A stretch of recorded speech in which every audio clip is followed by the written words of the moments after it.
Alright, I'm going to be showing you guys how I made this beat today.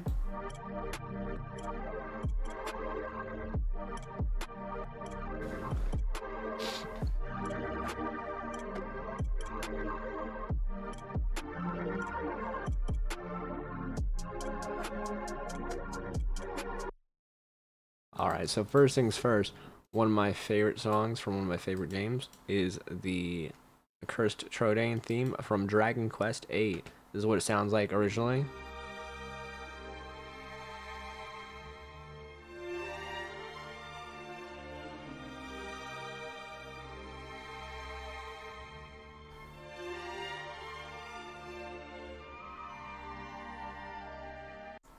So I cut the part right before this starts. So I did the whole intro basically. Then I pitched it down by a fourth, which is going to be minus 500 cents. Did a quick chop here. And I'll show you guys that without the effects first.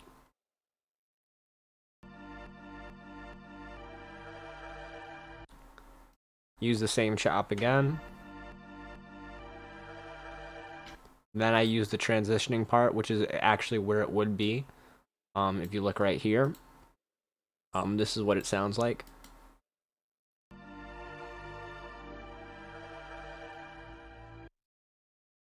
Right, so I literally just made sure that it would be in the same part.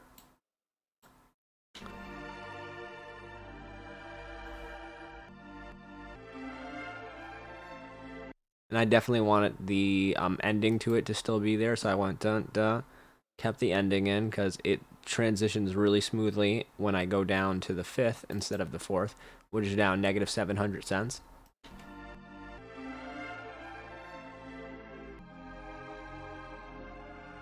And I do the same sort of chop basically right here.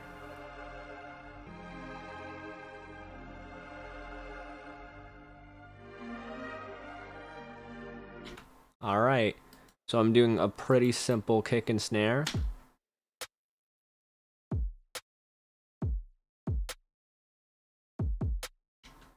Pretty simple pattern. We have a percussion as well layered on next. I'm going to show you what it looks like in the piano roll.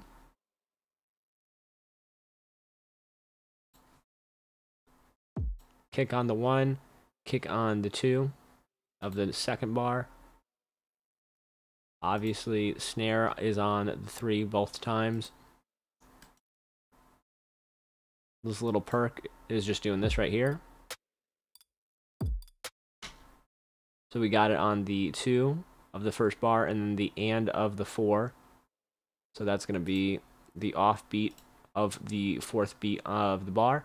And then we're doing the 2 and the off beat of the 2. Then right here, I'm adding a hit. Just a little plunk sort of sound.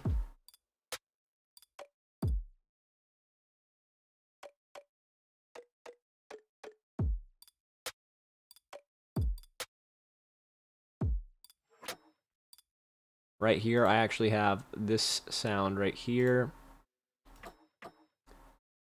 I set this to 1 beat, reversed it so that it would cleanly transition into it.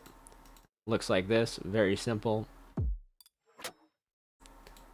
Every now and then, adds a little extra to the snare, keeps things kind of moving.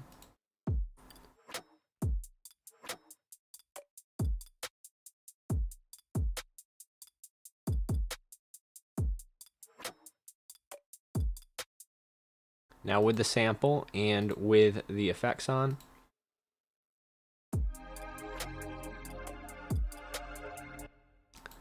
now I used a wave plugin. It is AD2TV.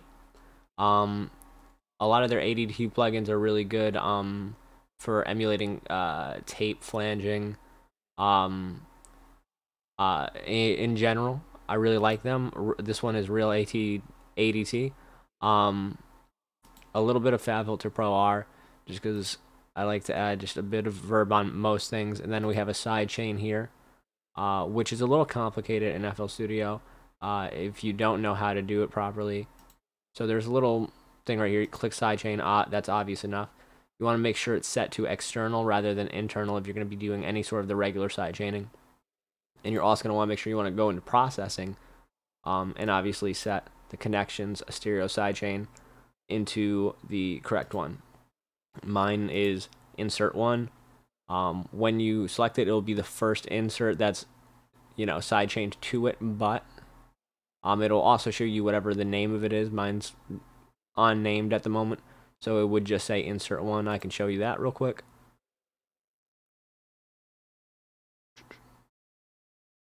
See, insert 1.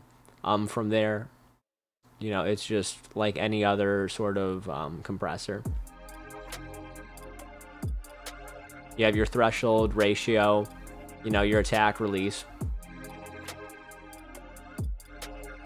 You can move the sidechain level up and down a little bit. You can select if you want mid or side to the stereo link. That's really all up to you for experimentation.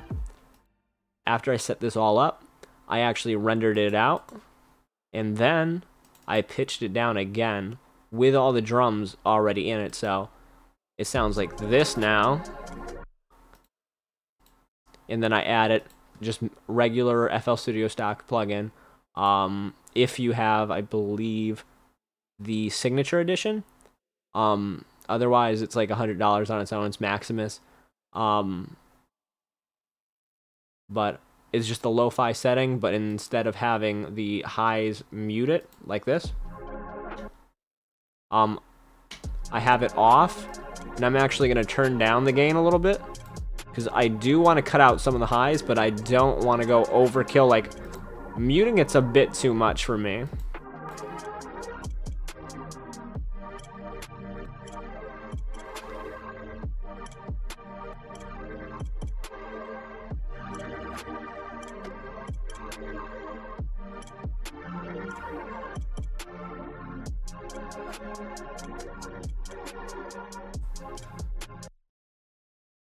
But yeah, honestly, if you sample something nice like this, like a nice little orchestral sound, use your typical, whatever sort of flavor of drums you want, a little bit of flanger, a little bit of reverb, do some pitch shifting, you can get a really nice sort of, like a really wavy, lo-fi sort of sound.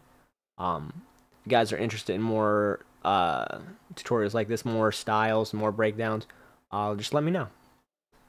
From there, though, I think we're going to call it for the day. I'll see you guys next time.